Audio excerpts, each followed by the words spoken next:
ពីគ្រឿងនេះយូរជាងគេជាងឯងទៀតពុកម៉ែបងប្អូនអរគ្នានិយាយទៅចេះតែខ្ញុំឲ្យជាងគាត់ឡើងកានូសម្រាប់ភ្ញៀវហើយសិនអញ្ចឹងណាហើយចាំពេលណាតនេះខ្ញុំឡើងពីគ្រឿងនេះដើម្បីក្រហមនោះបេកាហើយអាឃ្យូនោះឃ្យូតៃប៉ុន្តែឥឡូវគឺនៅតែក្រហមមកដែរហើយឃ្យូក៏នៅតែឃ្យូដែរ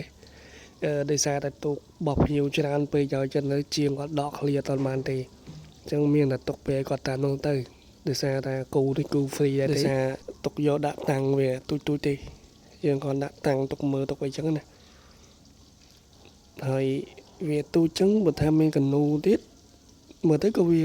ស្អាតមួយយ៉ាងដែរពុកម៉ែមកហើយវីដេអូនេះខ្ញុំថតពេលយប់ដោយសារតែខ្ញុំទៅមកពីធ្វើការពេលយប់ហើយចូលមកមើលតែម្ដង